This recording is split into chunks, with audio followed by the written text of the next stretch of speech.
Good morning students. आज हम chapter number 8 introduction to trigonometry exercise number 8.1 का question number 9 करने जा रहे हैं। ये क्वेश्चन थोड़ा सा टिपिकल है और बिल्कुल ध्यान से क्वेश्चन में ही थोड़ा सा बहुत समझ लेंगे हम, तो थोड़ा सा ध्यान से समझना है इसे।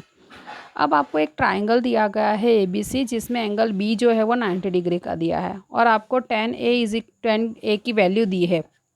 यहाँ पे एंगल A की वैल्यू दी है √1/√3। Then find the value of sine ए।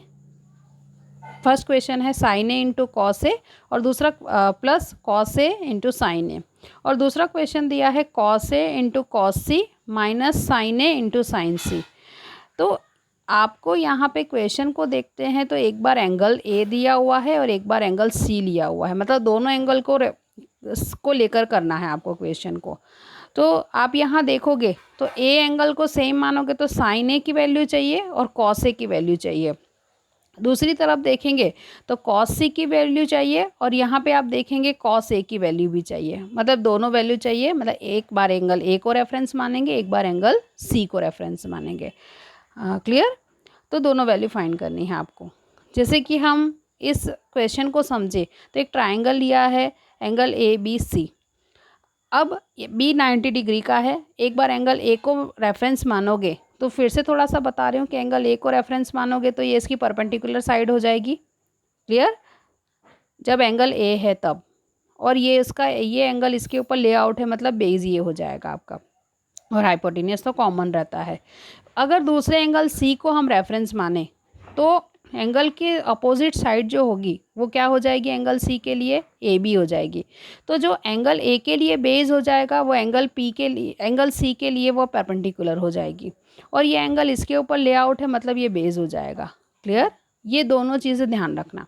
आगे बढ़ते हैं हम। क्वेश्चन आपको दिया है tan A = एंगल A दिया हुआ है, tan A = √1/√3 दिया है। इसे इक्वेशन नंबर 1 दे देते हैं। हम जानते हैं tan A = P/B, perpendicular upon base होता है। अगर हम दोनों चीज़ को कंपैरिजन करें तो tan A = P/B = 1/√3 लिख सकते हैं। तो ये क्या हो जाएगा, tan A = कंपैरिजन करेंगे तो परपेंडिकुलर क्या हो जाएगा 1 के, और बेस क्या हो जाएगा √3 के, और k क्या है, एक पॉजिटिव इंटीजर है।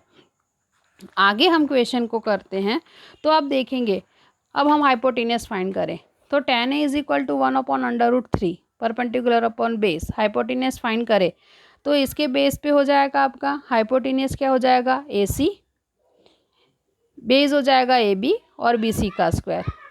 AC का स्क्वायर = BC का स्क्वायर प्लस AB का स्क्वायर। तो AC का स्क्वायर = 1k का स्क्वायर और √3k का होल स्क्वायर। AC स्क्वायर = 1 का भी स्क्वायर हो जाएगा 1 और k का स्क्वायर k स्क्वायर। √3 का स्क्वायर करेंगे तो वो ही हो जाएगा √3 इंटू √3 क्या हो जाएगा आपके पास 3k स्क्वायर। सम करोगे तो क्या हो जाएगा 4k square. AC square = 4k square. तो AC = क्या हो जाएगा, स्क्वायर को हटाओगे वहाँ पे क्या लग जाएगा, अंडर लग जाएगा। तो AC =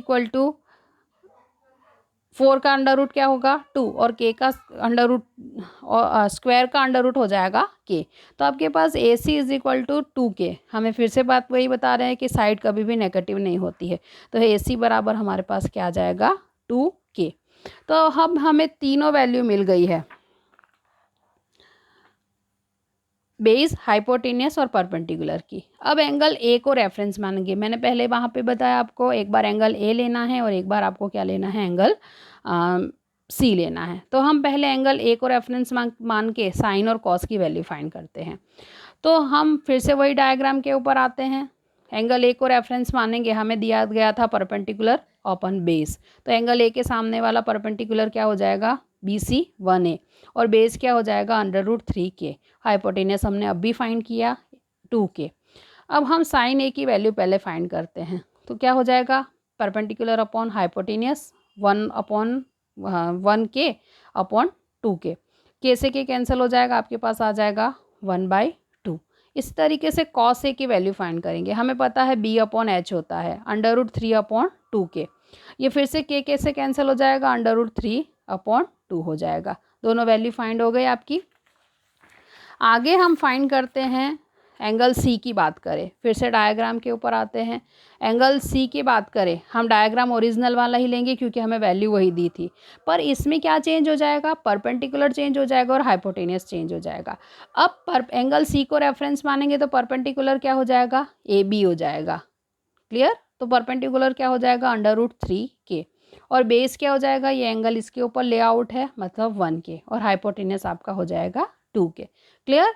अब साइन सी की, हमें एंगल सी को मान कर दोनों वैल्यू फाइंड करनी है, तो हम पहले साइन सी को सी की वैल्यू फाइंड करें, P/H। परपेंडिकुलर इसमें क्या होगा, इस एंगल को रेफरेंस मानेंगे तो ये हो जाएगा परपेंडिकुलर √3/2k। कैसे के कैंसिल हो जाएगा, √3/2। कॉस की बात करें, कॉस सी बेस अपॉन हाइपोटेनियस होता है 1k/2k, फिर से एच कैसे के कैंसिल हो जाएगा 1/2। दोनों वैल्यू फाइंड की।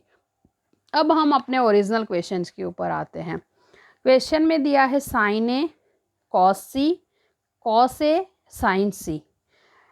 हमने वैल्यू वहाँ से फाइंड की, वो हमने रीराइट फिर से यहाँ कर दी। ये क्वेश्चंस में लिखना बहुत ज़्यादा ज़रूरी होता है ताकि आपको इजी भी पड़ेगा और जो चेकिंग होगी वो भी इजी से कर पाएगा। तो साइन इज इक्वल टू आपने क्या फाइंड किया, 1/2। कॉस इज इक्वल टू आपने क्या फाइंड किया, 1√3/2। Cos C is equal to आपने क्या फाइंड किया, 1/2, और sine C is equal to आपने √3/2 फाइंड किया। पुट करें, साइन ए की रिप्लेस में आप क्या पुट करोगे, 1/2। फिर कॉस सी की रिप्लेस में आप क्या करोगे, 1/2। कॉस ए की जगह क्या करोगे, √3/2, और साइन सी की जगह फिर से करोगे √3/2। दोनों में मल्टीप्लिकेशन है तो 1 × 1 क्या होगा, 1, 2 × 2 हो जाएगा आपका पास 4। √3 × √3 क्या हो जाएगा, मल्टीप्लिकेशन करोगे तो 3, और 2 × t हो जाए 2 × 2 हो जाएगा 4। आप यहाँ देखेंगे दोनों का एलसीएम सेम है, मतलब एलसीएम क्या हो जाएगा, 4। कोई भी मल्टीप्लिकेशन नहीं करना पड़ेगा, तो सीधे सम करें, 1 + 3, 4/4 कैंसिल आउट हो जाएगा, आंसर आएगा आपके पास 1। ये तो पहले क्वेश्चन का आंसर आया आपके पास 1। उसी तरीके से दूसरे क्वेश्चन की बात करते हैं। दूसरा क्वेश्चन आपको दिया है कॉस ए और cos C minus sine A into sine सी। वही हमने जो वैल्यू फाइंड की थी, साइन ए फिर से रीराइट करी है, sine A is equal to 1/2, cos A is equal to √3/2, sine C is equal to √3/2, cos sine C is equal to √3/2, cos C is equal to 1/2। Put करें, cos A is equal to हमने क्या find किया,